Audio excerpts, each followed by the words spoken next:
अध्याय 41। फिरौन के स्वप्नों का अर्थ बताना। पूरे 2 वर्ष बीतने पर फिरौन ने यह स्वप्न देखा कि वो नील नदी के किनारे खड़ा है और उस नदी में से 7 सुंदर और मोटी मोटी गाय निकलकर कछार की घास चरने लगी। और क्या देखा कि उनके पीछे और 7 गायें जो कुरूप और दुर्बल है नदी से निकली और दूसरी गायों के निकट नदी के तट पर जा खड़ी हुई। तब ये कुरूप और दुर्बल गायें उन 7 सुंदर और मोटी मोटी गायों को खा गईं। तब फिरौन जाग उठा और वो फिर सो गया और दूसरा स्वप्न देखा कि एक डंठल में से 7 मोटी और अच्छी अच्छी बालें निकली। और क्या देखा कि उनके पीछे 7 बालें पतली और पुरवाई से मुरझाई हुई निकली और इन पतली बालों ने उन 7 मोटी और अन्न से भरी हुई बालों को निगल लिया। तब फिरौन जागा और उसे मालूम हुआ कि यह स्वप्न नहीं था। भोर को फिरौन का मन व्याकुल हुआ और उसने मिस्र के सब ज्योतिषियों और पंडितों को बुलवा भेजा और उनको अपने स्वप्न बताए, पर उनमें से कोई भी उनका फल फिरौन को न बता सका। तब पिलानेहारे का प्रधान फिरौन से बोल उठा, मेरे अपराध आज मुझे स्मरण आए।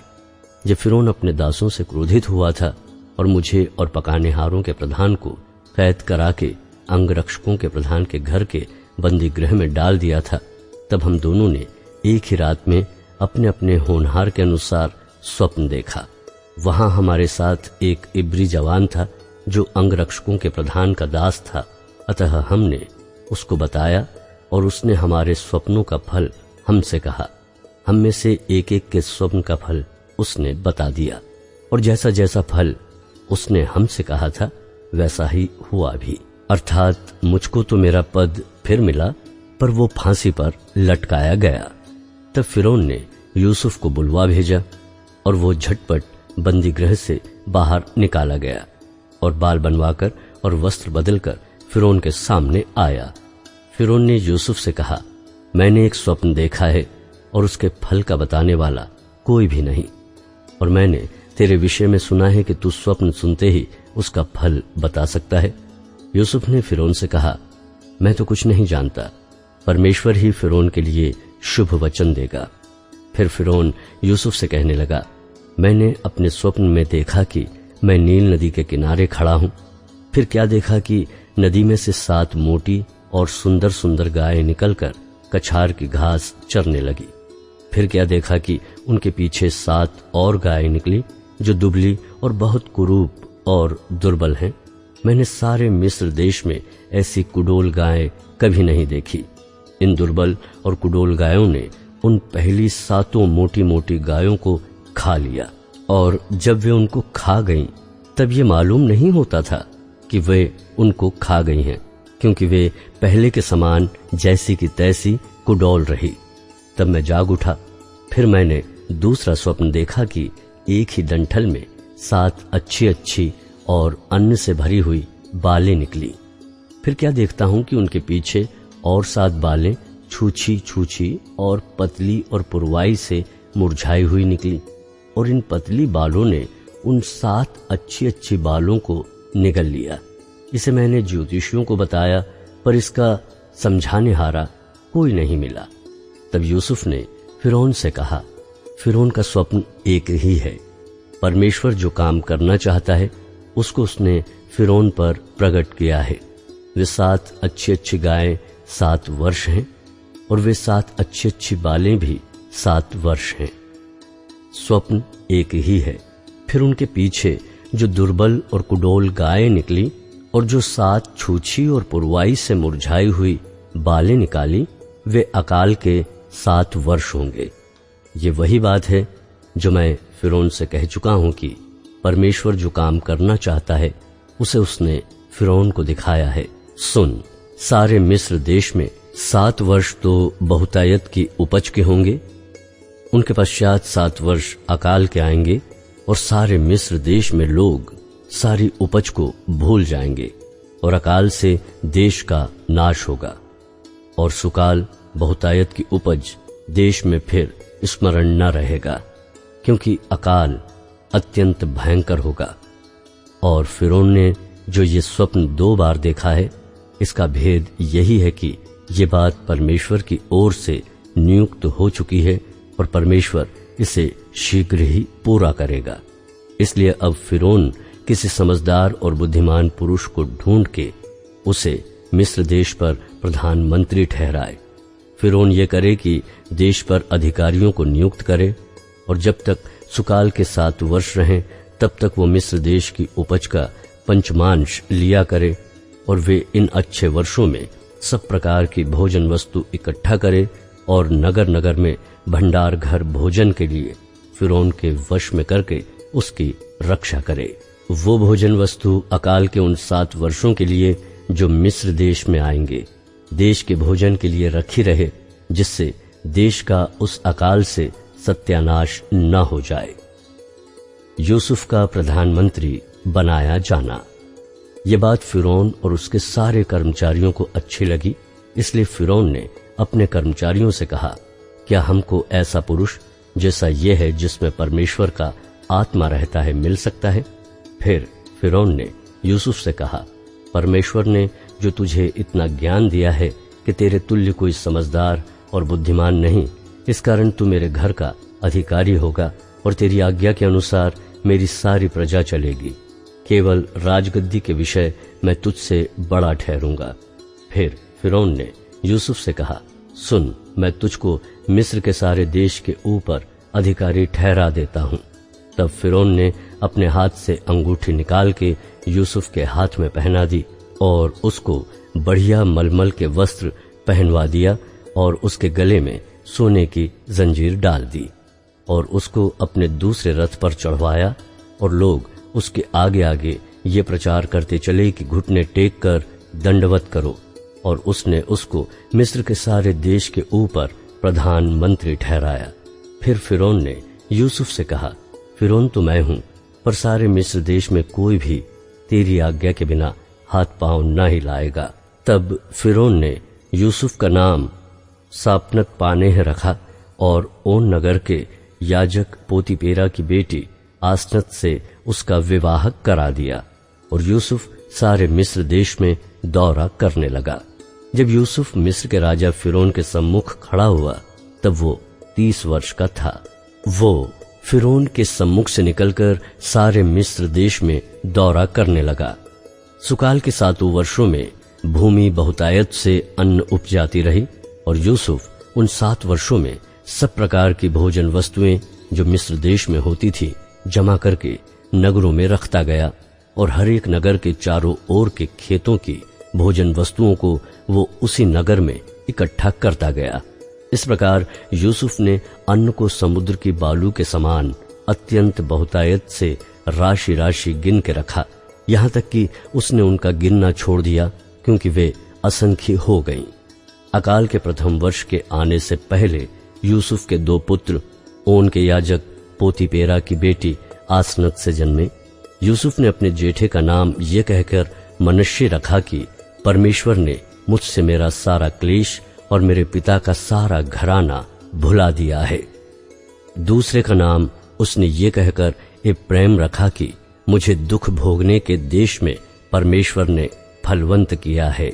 मिस्र देश के सुकाल के 7 वर्ष समाप्त हो गए और यूसुफ के कहने के अनुसार 7 वर्षों के लिए अकाल आरंभ हो गया। सब देशों में अकाल पड़ने लगा, परंतु सारे मिस्र देश में अन्न था। जब मिस्र का सारा देश भूखों मरने लगा तब प्रजा फिरौन से चिल्ला चिल्ला कर रोटी मांगने लगी और वो सब मिस्रियों से कहा करता था, यूसुफ के पास जाओ और जो कुछ वो तुमसे कहे वही करो। इसलिए जब अकाल सारी पृथ्वी पर फैल गया और मिस्र देश में अकाल का रूप भयंकर हो गया, तब यूसुफ सब भंडारों को खोल खोल के मिस्रियों के हाथ अन्न बेचने लगा।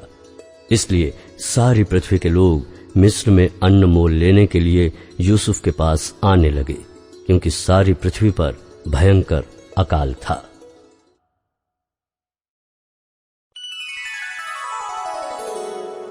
अध्याय 42। यूसुफ के भाइयों का मिस्र में आगमन। जब याकूब ने सुना कि मिस्र में अन्न है, तब उसने अपने पुत्रों से कहा, तुम एक दूसरे का मुंह क्यों देख रहे हो? फिर उसने कहा, मैंने सुना है कि मिस्र में अन्न है, इसलिए तुम लोग वहां जाकर हमारे लिए अन्न मोल ले आओ, जिससे हम न मरें वरन जीवित रहें। अतः यूसुफ के 10 भाई अन्न मोल लेने के लिए मिस्र को गए। पर यूसुफ के भाई बिन्यामीन को याकूब ने ये सोचकर भाइयों के साथ न भेजा कि कहीं ऐसा न हो कि उस पर कोई विपत्ति आ पड़े। इस प्रकार जो लोग अन्न मोल लेने गए उनके साथ इस्राएल के पुत्र भी आए, क्योंकि कनान देश में भी भारी अकाल था। यूसुफ तो मिस्र देश का अधिकारी था और उस देश के सब लोगों के हाथ वही अन्न बेचता था। इसलिए जब यूसुफ के भाई आए तब भूमि पर मुंह के बल गिर के उसको दंडवत किया। उनको देखकर यूसुफ ने पहचान तो लिया, परंतु उनके सामने भोला बन के कठोरता के साथ उनसे पूछा, तुम कहां से आते हो? उन्होंने कहा, हम कनान देश से अन्न मोल लेने के लिए आए हैं। यूसुफ ने अपने भाइयों को पहचान लिया, परंतु उन्होंने उसको न पहचाना। तब यूसुफ अपने उन स्वप्नों को स्मरण करके जो उसने उनके विषय में देखे थे, उनसे कहने लगा, तुम भेदिए हो, इस देश की दुर्दशा को देखने के लिए आए हो। उन्होंने उससे कहा, नहीं नहीं, हे प्रभु, तेरे दास भोजन वस्तु मोल लेने के लिए आए हैं। हम सब एक ही पिता के पुत्र हैं, हम सीधे मनुष्य हैं, तेरे दास भेदिए नहीं। उसने उनसे कहा, नहीं नहीं, तुम इस देश की दुर्दशा देखने को ही आए हो। उन्होंने कहा, हम तेरे दास 12 भाई हैं और कनान देशवासी एक ही पुरुष के पुत्र हैं, और छोटा इस समय हमारे पिता के पास है और एक जाता रहा। तब यूसुफ ने उनसे कहा, मैंने तुमसे कह दिया कि तुम भेदिए हो, अतः इस रीति से तुम परखे जाओगे। फिरौन के जीवन की शपथ, जब तक तुम्हारा छोटा भाई यहां न आए तब तक तुम यहां से न निकलने पाओगे। इसलिए अपने में से एक को भेज दो कि वो तुम्हारे भाई को ले आए और तुम लोग बंदी रहोगे। इस प्रकार तुम्हारी बातें परखी जाएंगी कि तुम में सच्चाई है कि नहीं। यदि सच्चे न ठहरे तो फिरौन के जीवन की शपथ तुम निश्चय ही भेदिए समझे जाओगे। तब उसने उनको 3 दिन तक बंदी गृह में रखा। तीसरे दिन यूसुफ ने उनसे कहा, एक काम करो, तब जीवित रहोगे, क्योंकि मैं परमेश्वर का भय मानता हूं। यदि तुम सीधे मनुष्य हो तो तुम सब भाइयों में से एक जन इस बंदी गृह में बंधवा रहे और तुम अपने घर वालों की भूख मिटाने के लिए अन्न ले जाओ और अपने छोटे भाई को मेरे पास ले आओ। इस प्रकार तुम्हारी बातें सच्ची ठहरेंगी और तुम मार डाले न जाओगे। तब उन्होंने वैसा ही किया। उन्होंने आपस में कहा, निःसंदेह हम अपने भाई के विषय में दोषी हैं, क्योंकि जब उसने हमसे गिड़गिड़ाकर विनती की तब भी हमने ये देखकर कि उसका जीवन कैसे संकट में पड़ा है उसकी न सुनी। इसी कारण हम भी अब इस संकट में पड़े हैं। रूबेन ने उनसे कहा, क्या मैंने तुमसे न कहा था कि लड़के के अपराधी मत बनो? परंतु तुमने न सुना। देखो, अब उसके लहू का पलटा लिया जाता है। यूसुफ की और उनकी बातचीत एक दुभाषिया के द्वारा होती थी। इससे उनको मालूम न हुआ कि वो उनकी बोली समझता है। तब वो उनके पास से हटकर रोने लगा। फिर उनके पास लौटकर और उनसे बातचीत करके उनमें से शिमोन को छांट निकाला और उनके सामने उसे बंदी बना लिया। यूसुफ के भाइयों का कनान लौटना। तब यूसुफ ने आज्ञा दी कि उनके बोरे अन्न से भरो और एक एक जन के बोरे में उसके रुपये को भी रख दो। फिर उनको मार्ग के लिए भोजन वस्तु दो। अतः उनके साथ ऐसा ही किया गया। तब वे अपना अन्न अपने गधों पर लाद कर वहां से चल दिए। सराय में जब एक ने अपने गधे को चारा देने के लिए अपना बोरा खोला तब उसका रुपया बोरे के मुंह पर रखा हुआ दिखलाई पड़ा। तब उसने अपने भाइयों से कहा, मेरा रुपया तो लौटा दिया गया है, देखो वो मेरे बोरे में है। तब उनके जी में भी जी न रहा और वे एक दूसरे की ओर भय से ताकने लगे और बोले, परमेश्वर ने यह हमसे क्या किया है? तब वे कनान देश में अपने पिता याकूब के पास आए और अपना सारा वृत्तांत उसे इस प्रकार सुनाया। जो पुरुष उस देश का स्वामी है उसने हमसे कठोरता के साथ बातें की और हमको देश के भेदिए कहा। तब हमने उससे कहा, हम सीधे लोग हैं, भेदिए नहीं। हम 12 भाई एक ही पिता के पुत्र हैं। एक तो जाता रहा, परंतु छोटा इस समय कनान देश में हमारे पिता के पास है। तब उस पुरुष ने, जो उस देश का स्वामी है, हमसे कहा, इससे मालूम हो जाएगा कि तुम सीधे मनुष्य हो। तुम अपने में से एक को मेरे पास छोड़ के अपने घर वालों की भूख मिटाने के लिए कुछ ले जाओ और अपने छोटे भाई को मेरे पास ले आओ। तब मुझे विश्वास हो जाएगा कि तुम भेदिए नहीं, सीधे लोग हो। फिर मैं तुम्हारे भाई को तुम्हें सौंप दूंगा और तुम इस देश में लेन देन कर सकोगे। ये कहकर वे अपने अपने बोरे से अन्न निकालने लगे। तब क्या देखा कि एक एक जन के रुपए की थैली उसी के बोरे में रखी है। तब रुपए की थैली को देखकर वे और उनका पिता बहुत डर गए।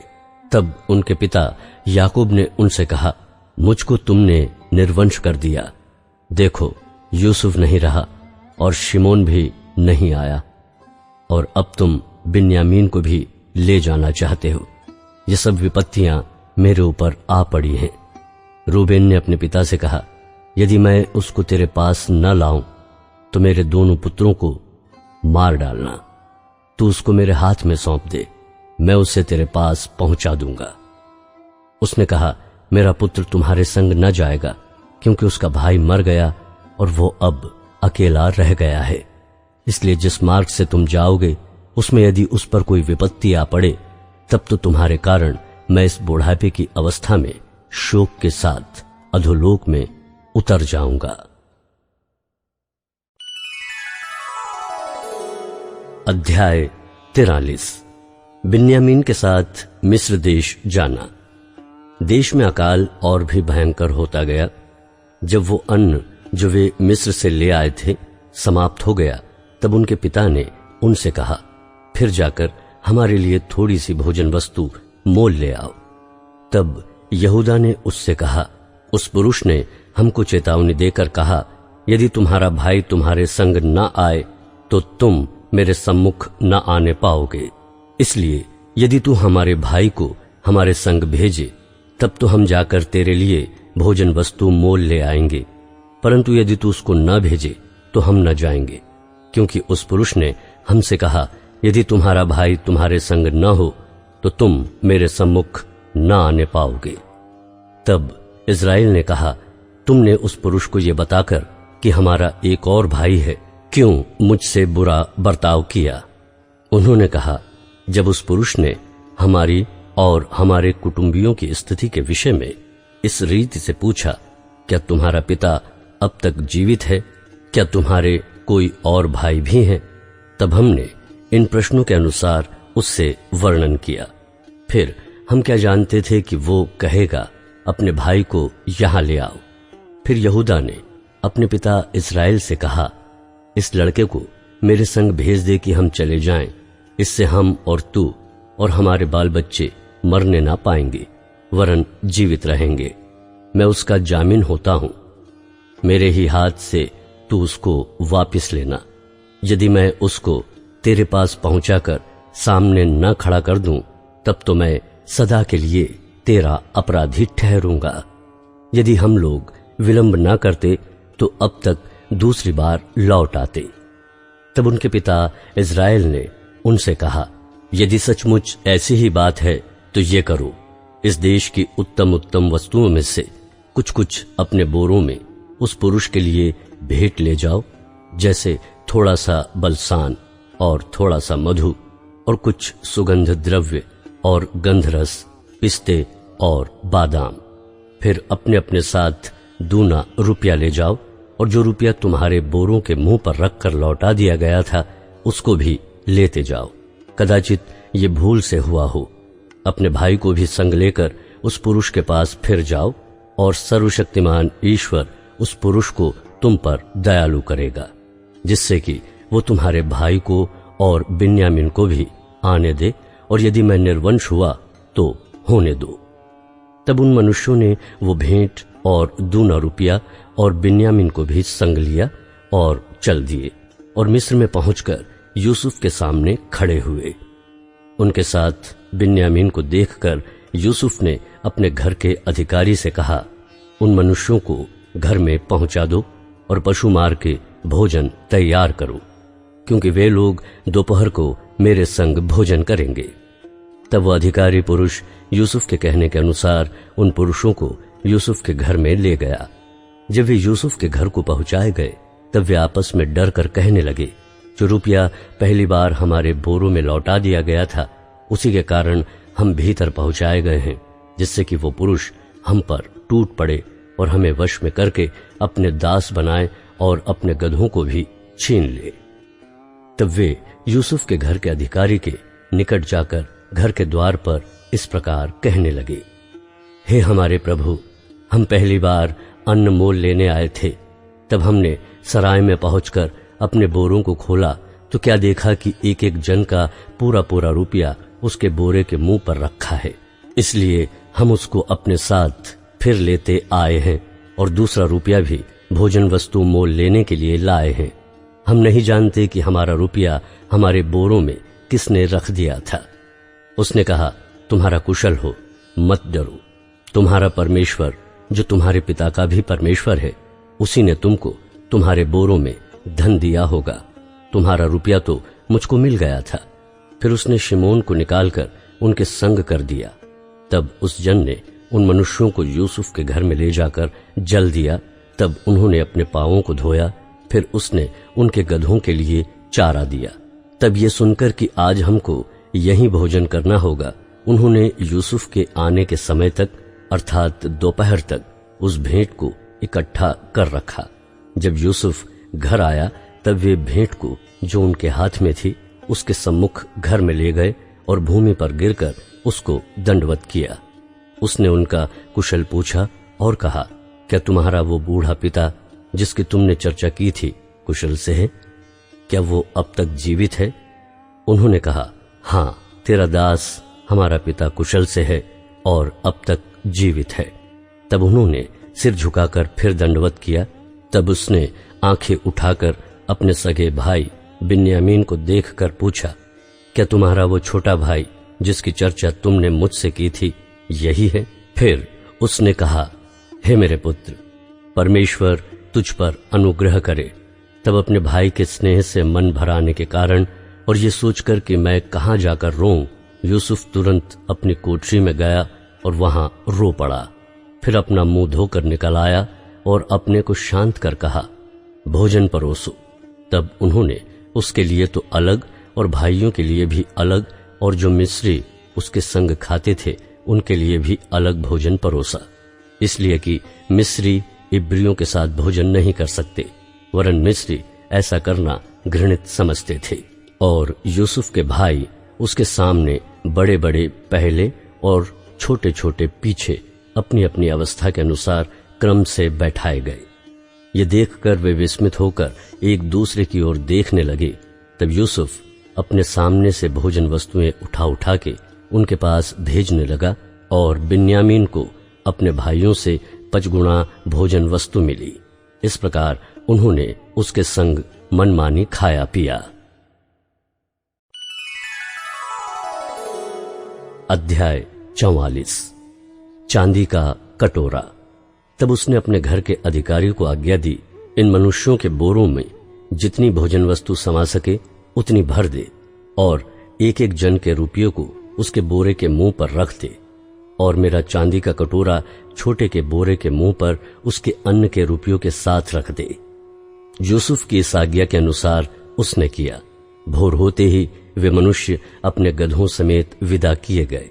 वे नगर से निकलते ही थे और दूर न जाने पाए थे कि यूसुफ ने अपने घर के अधिकारी से कहा, उन मनुष्यों का पीछा कर और उनको पाकर उनसे कह, तुमने भलाई के बदले बुराई क्यों की है? क्या ये वो वस्तु नहीं जिसमें मेरा स्वामी पीता है और जिससे वो शकुन भी विचारा करता है? तुमने ये जो किया है वो बुरा किया। तब उसने उन्हें जा पकड़ा और ऐसी ही बातें उनसे कही। उन्होंने उससे कहा, हे हमारे प्रभु, तू ऐसी बातें क्यों कहता है? ऐसा काम करना तेरे दासों से दूर रहे। देख, जो रुपया हमारे बोरों के मुंह पर निकला था, जब हमने उसको कनान देश में ले आकर लौटा दिया, तब भला तेरे स्वामी के घर में से हम कोई चांदी या सोने की वस्तु कैसे चुरा सकते हैं? तेरे दासों में से जिस किसी के पास वो निकले वो मार डाला जाए और हम भी अपने उस प्रभु के दास हो जाएं। उसने कहा, तुम्हारा ही कहना सही, जिसके पास वो निकले वो मेरा दास होगा और तुम लोग निरपराध ठहरोगे। इस पर वे जल्दी से अपने अपने बोरे को उतार भूमि पर रखकर उन्हें खोलने लगे। तब वो ढूंढने लगा और बड़े के बोरे से छोटे के बोरे तक खोज की और कटोरा बिन्यामीन के बोरे में मिला।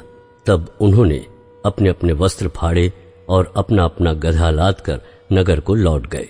जब यहूदा और उसके भाई यूसुफ के घर पर पहुंचे और यूसुफ वहीं था, तब वे उसके सामने भूमि पर गिरे।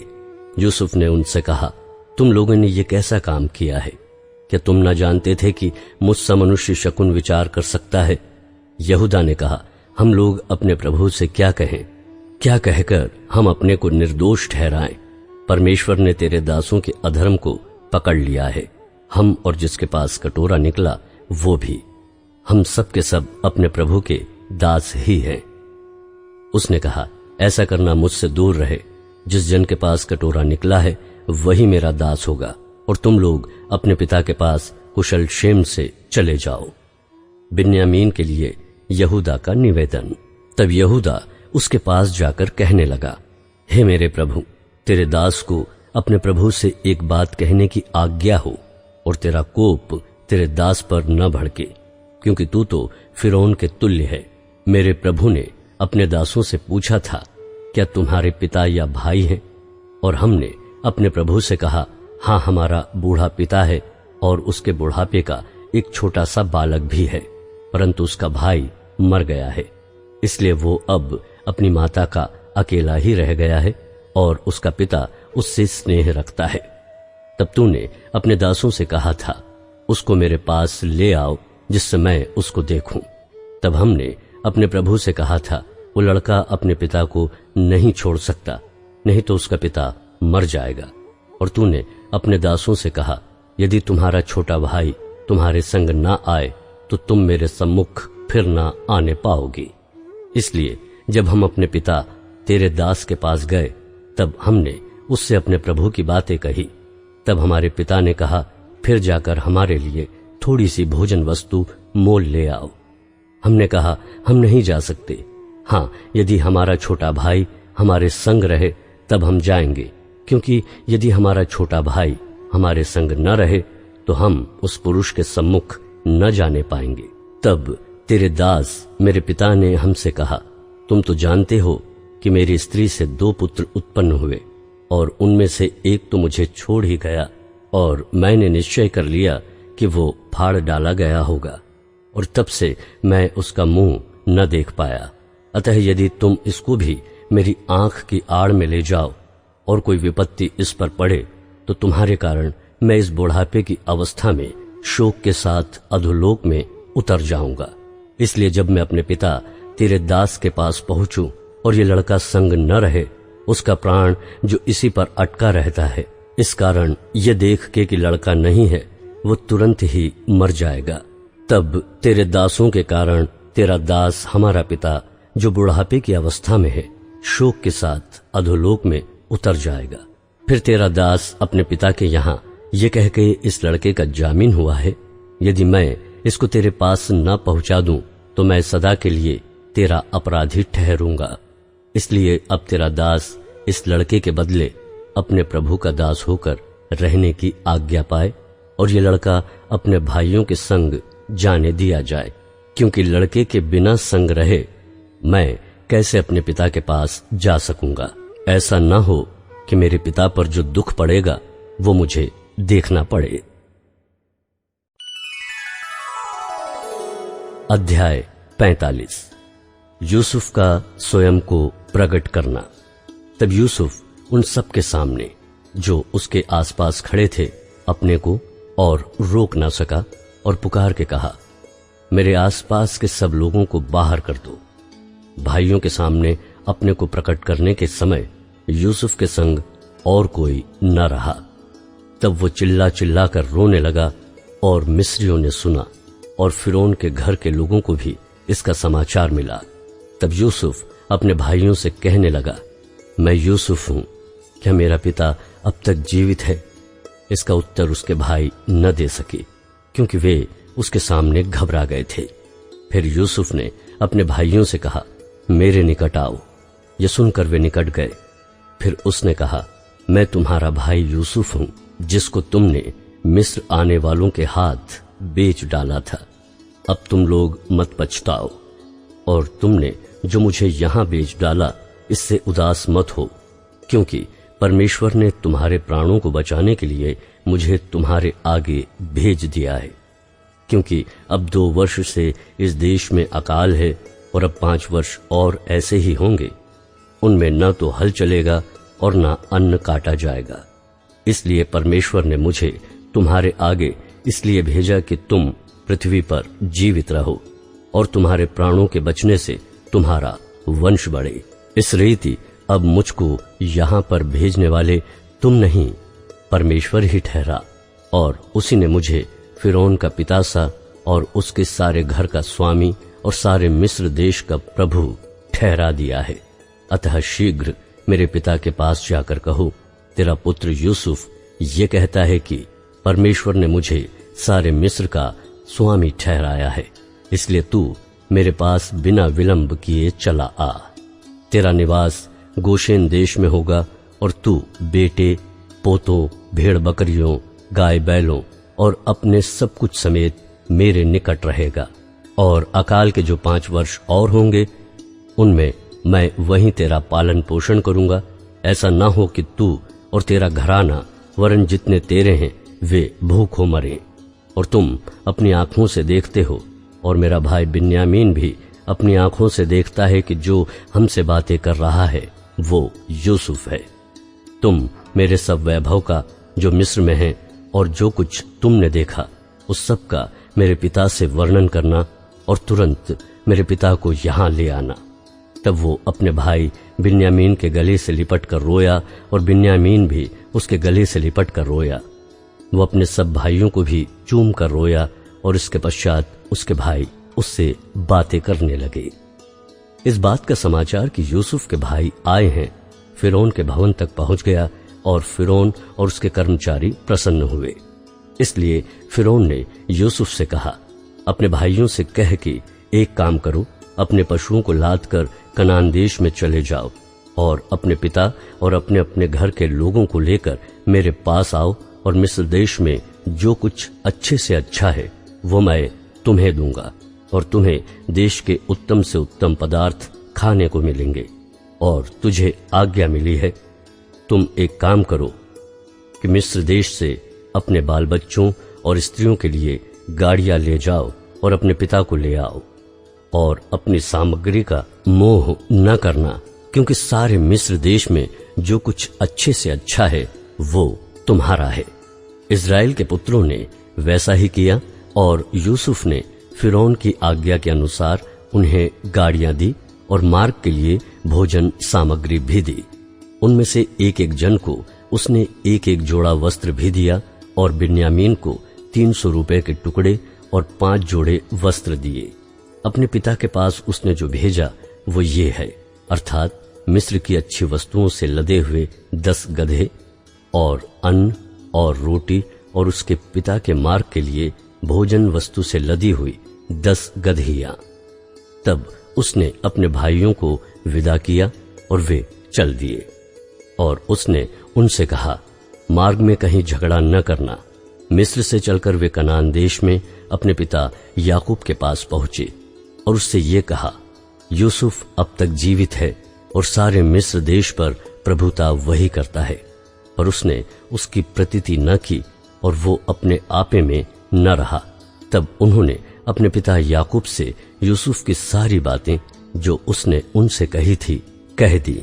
जब उसने उन गाड़ियों को देखा जो यूसुफ ने उसके लिए आने के लिए भेजी थी, तब उसका चित्त स्थिर हो गया, और इस्राएल ने कहा, बस मेरा पुत्र यूसुफ अब तक जीवित है, मैं अपनी मृत्यु से पहले जाकर उसको देखूंगा।